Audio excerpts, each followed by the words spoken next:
Thank you for tuning in to the newest episode of the Plain Bible Teaching Podcast. I'm your host, Andy Soker. And this episode is being released on November 3rd, 2022. And this week, we've got something new and different. I have someone joining me this week. Christopher Gardana is here. He's a good friend of mine who preaches out in West Texas. And this is my first time having someone on the podcast, and actually my first time hosting a Zoom meeting or chat or whatever this is. So this is an experiment for me, and he was nice enough to join me here and see how this goes. So Christopher, welcome to the show. Thank you. Excited. Also new for me, so this is definitely a new experience. So thanks for the opportunity to come on and discuss some Bible topics. Well, I think we're gonna have a good discussion. I've been wanting to talk with you on some of these things, and these that we talk about here on the podcast. And you're always good about sending ideas and everything. So I know that this is going to be, you're the right one to have on here. So I'm looking forward to this. Thank you. But this week we're talking about modern day idols. We often think of idols in terms of graven images that are made of stone or wood or something like that. But really anything that would replace God or challenge God as the place that he should have in our hearts, that is an idol. And a survey was conducted recently about what idols exist among churchgoers, and the findings might be a bit surprising. So we're going to talk about those today. For links to the story that we're talking about and some other related materials, you can check out the show notes for this episode at plainbibleteaching.com/podcast/110322. So now for our story this week. Pastors identify modern day idols. Comfort tops the list. From Lifeway Research, it says idols don't always come in the form of carved statues or reside in places of worship. Many pastors believe modern day idols can be benign-looking desires with significant influence on people in their congregations. According to a study from Lifeway Research, more than half of U.S. Protestant pastors believe comfort at 67%, control or security at 56%, money at 55%, and approval at 51% are idols that have significant influence on their congregations. When asked to choose the potential idol with the most sway over people in their churches, pastors again point to comfort, 30%, and control or security at 20% above the others. Now, of course, this survey is reporting on opinions of so-called Protestant pastors, but there is likely going to be a good bit of similarity that we would find among brethren. And the article contains a chart that lists the top 8 modern day idols that are identified by these pastors. And this chart will be in the show notes if you want to see this, but I'll just run through this list quickly. Number 1 was comfort at 67%. 2 was control or security at 56%. Money was third at 55%. Approval, 51%. Then success, 49%. Social influence, 46%. Political power, 39%. And sex or romantic love, 32%. Now, we could spend a lot of time talking about each one of those, but we're not going to get into that. It'd be longer than what we normally discuss here on the podcast. But I want to start with the top of the list, at comfort at 67%. So, Christopher, are you surprised that this was at the top of the list? And do you see this as a problem in the church? And if so, how do you see this manifested in different ways? Well, it's kind of interesting because almost all the other things are almost related to that one in their own way. In fact, I was looking at all the different ones listed there, whether it be control or money or approval or success. All of those things at some point kind of round up to that top one there because we just really want everything to go our way. We want everything to be the way we want it to be. And even some of the other articles that we've been looking at that we might use in a future podcast almost come back to that notion. It's all about what I want, what's going to make me feel good. And so, is this an idol in the church? Well, to a certain degree, you can see it. And that's where we've got to examine ourselves and see whether or not we are placing our own comfort zone, we use that phrase sometimes, in place of what maybe needs to be done. So whether it's in relation to uh, what the preacher is preaching on, is it making me uncomfortable, or am I rather, do I need to hear the lesson? Are there some changes I need to make in my life? I don't want to go somewhere where they're going to make me feel uncomfortable. Uh, there, even down to just the first world problems of having good AC and padded pews. You could almost look at this in almost every aspect. When you think of people in other countries that, you go over there and you visit, and they're thirsting for the word, and they'll travel a day, and then they're meeting in a house that's not necessarily even a house. Maybe it's a pole barn with a dirt floor, and they're happy to be there because they're there to study the Bible and listen to the word of God preached. And we can't hardly meet in a building with hardwood pews. Yeah. Yeah, I think as you were talking about that, it reminded me of the passage over in Revelation chapter 3, where you have the church at Laodicea, and where they were rebuked for because they were lukewarm. And Jesus said in Revelation 3:16, because you are lukewarm and neither cold nor hot, I will spit you out of my mouth. But then in verse 17, it says, because you say, I am rich, have become wealthy, and have need of nothing, but you do not know that you are wretched and miserable and poor and blind and naked. That they believed that they were completely self-sufficient, that they didn't need anything, they were comfortable. And that's really this idea, is that they were they were really in a state that they didn't really think that they had to improve, they didn't have to change, they didn't. We wouldn't say this, and probably they wouldn't say this, but almost where they don't even need God, they don't even need the Lord, where they are just perfectly fine and perfectly comfortable on their own. And I think what you said there with, with the preacher, it might say something that makes me uncomfortable, or we might have to sit through a worship services that longer than we want it to be, because it's just not comfortable for us to do that. That's really this problem, where we don't realize how much we need those things. And so I think that's a good point there, where this is not a new problem, that this has been around for a while. With Laodicea, you can go back to Amos chapter 6, where it talks about woe to those who are at ease in Zion. That's we're not called to an easy life here. I know in this country we have a lot of blessings, a lot of comforts and things like that, but that's not what the Christian life is about. We've been called to take up our cross and follow the Lord. So yeah, I think that this being number one, I'm not really surprised that this was seen as the number one thing on this list. Do you Yeah, have anything else we're to add on that? well, we're supposed to pick up our cross and follow him at least 30 minutes a week. Yeah, at least that much. If the preacher goes long, then 45 minutes, Oh but yeah, man. this is a Then daily it's thing. really across. Then it's really across the Right. bear if he goes over 45 minutes. Right.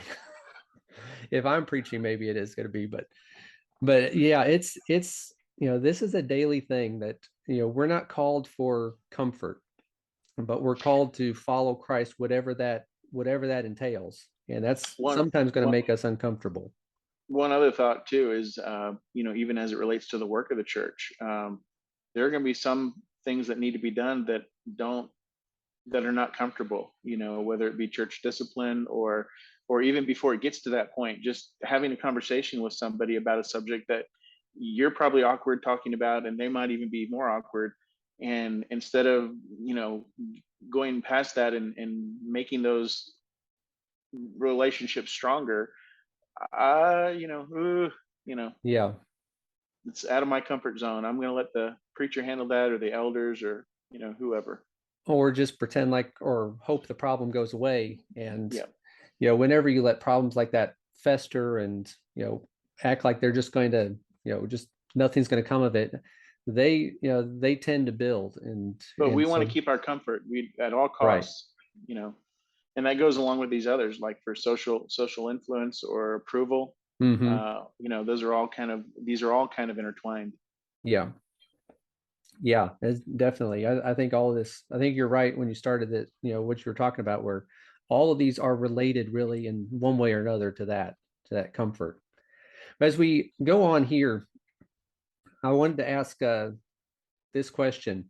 that was there anything on this list that was a surprise to you? We kind of read through it quickly, but as we looked at those, anything that you were surprised that was on the list, or maybe surprised at where it was on the list? Well, you almost have to have the mind of the one doing the poll to know the reason why they asked the question the way they did, or the way it's worded. But number seven there with political power, I Hmm. was wondering how is that being an influence in the church? I'm not sure that it really is. Now, if you were to broaden it out and say just politics, maybe up Yeah. until about a couple of years ago, there was a certain intensity involved. I think it's kind of backed off now that everything's kind of gone insane. But but actually, that being vying for our loyalty over the church, political power, I'm not really seeing that among people Okay. that I know. And Yeah. so that's 39%. It seemed like a high number. That was a, you're right. You kind of wonder what they mean by, how they word Hmm. those and how they word the answers. I assumed what that meant was them placing politics or, that type of thing, political concerns over, spiritual concerns. So if Sure. that's what they mean, then uh, yeah, I think you're right that it's not maybe what it was before. I think it, still can be a problem. The thing that I noticed, or that I thought was a little bit um, surprised where it was approval. And not that I didn't think it belonged there, but I was surprised it wasn't higher on the list. That it was, and like you said, this kind of goes back to the how it relates to comfort, where you have, we want people to, approve of us because we want to feel comfortable with the way people, their opinions are of us. Hmm. But it's, everyone, young or old, deals with this issue of wanting the approval of others. That's why peer pressure is such a big deal. That's why we do the things that we do. But we get ourselves into trouble when we are just doing and deciding what we're going to do based on what other people think of us. As Right. Galatians 1:10, Paul says that if I was trying to please men, I wouldn't be a bondservant of Christ. So to me, that was the one that, if I was going to pick one that was kind of a surprise, it would be Hmm. that, not that it's on the list, but that it wasn't a little bit higher on the list. Sure. Or even social influence, which is right along with that, because Right. with that approval would come maybe more influence. Yeah. And I think I was looking at the notes for that, and the social influence was something that was bigger in larger congregations, and I think it was like over 250 members. And one thing I noted growing up in larger congregations, there would be cliques, and you'd have like people of the same socioeconomic status that tended to run in a herd together, and so there again was that vying for influence and social influence, and it was more like a social club in some ways the way they interacted. Hmm. uh, and so that could be a big thing. Yeah. I do know that there are some mega churches in the area, and there's one in particular which basically all the who's who, all the business owners of the community, you name it, they all go to that one mega church. And so I can see where again, maybe that's where the local politics would come into play. The influence, Hmm. social influence, approval. You know, everybody rubbing shoulders, rubbing elbows, and making deals and in the parking lot. Yeah. Where church is more of a, way to make connections or way to network than it is for, Exactly, and for that might the be where purpose that that it is for. political. Yeah. Yeah. Okay. That makes sense. One thing that what I thought about when I was reading or going through this list about, I was trying to think of what is not on there that I thought maybe should have been. And one of the things I thought of, and I'll run this by you and see what you thought, but one thing that I'd see with some people is that one of their idols that they have would be the church.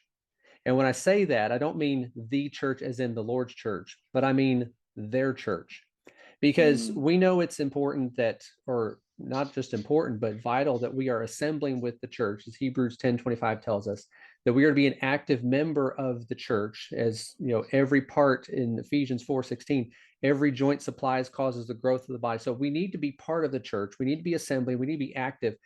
However, when the church, my church or their church, whatever it is, if that church is not faithfully following the Lord, is not doing what they ought to do, how many people would rather stick with their church because it's their church rather than try to see, well, what do we need to do to change this? Or maybe I'm going to have to go somewhere else because this church is not what it ought to be.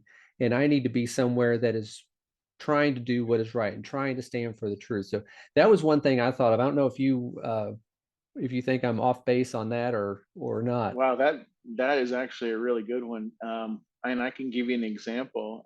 The church where, it's not impugning any of the folks there in that congregation. I'm just saying a good way to describe it would be: can you just imagine, like, maybe one, two, possibly three generations of your family worshiping in a given location, and maybe they even had a hand in building the building, putting the siding up, putting the roofing, the cedar tongue and groove ceiling, the pews, everything a lot of it handmade.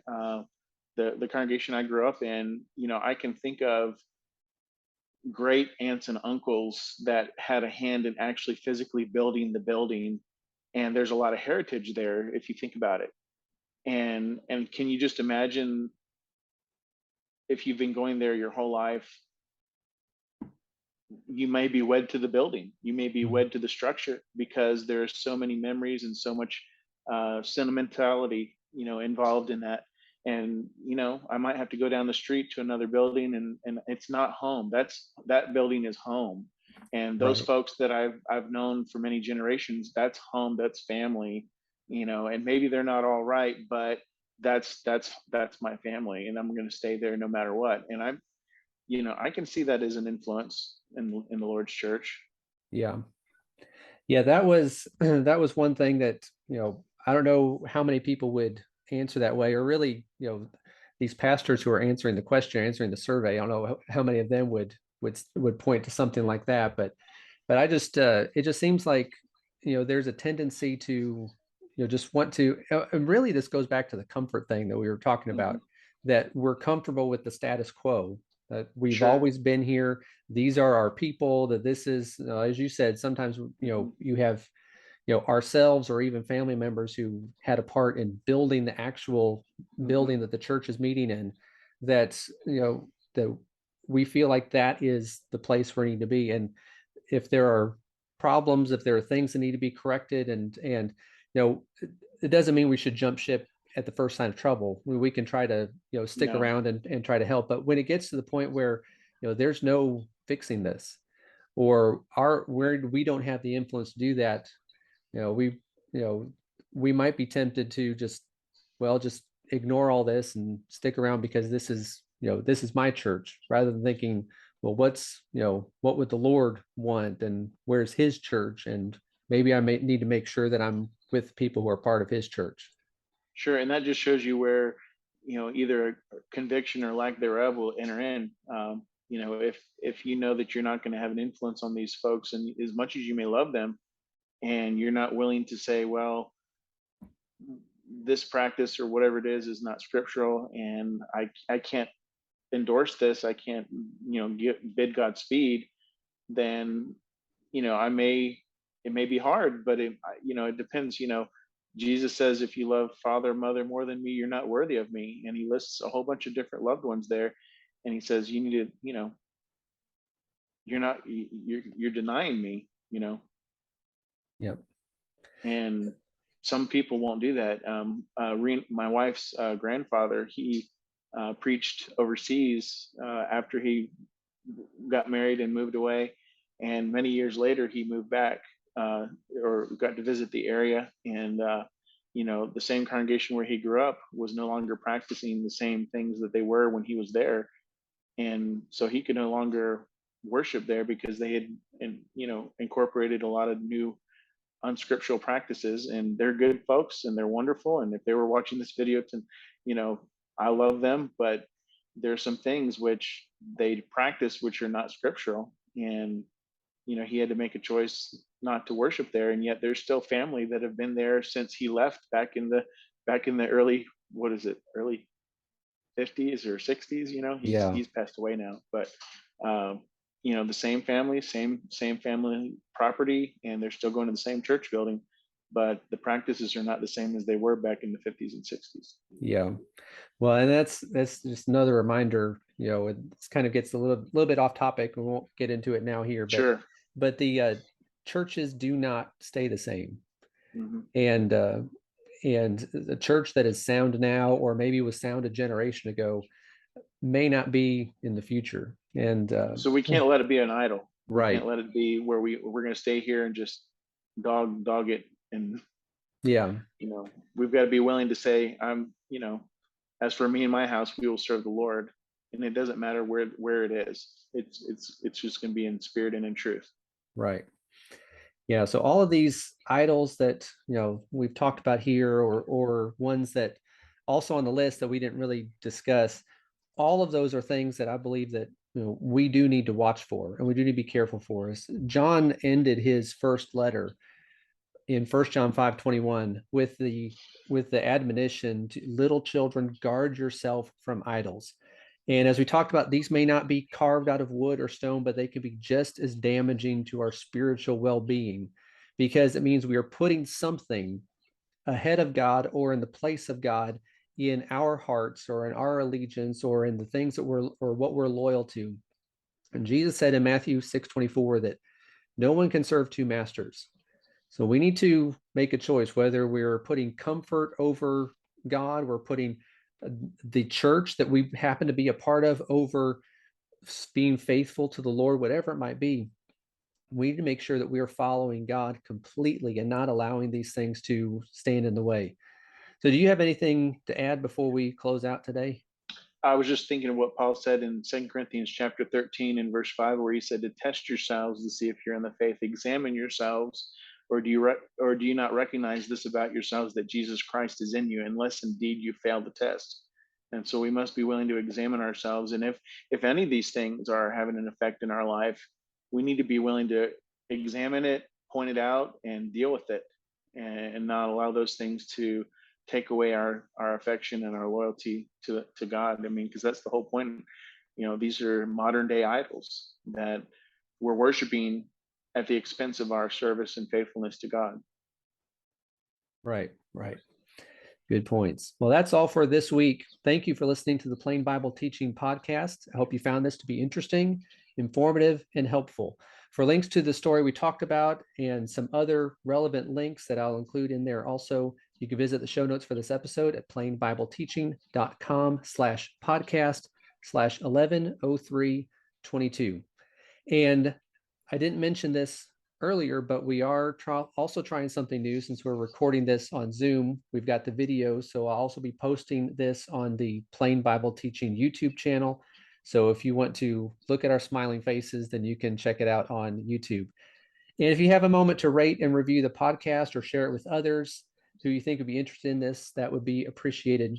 And if you see a news story or some topic that you think would make for a good discussion, you can email that link to me at andy@plainbibleteaching.com.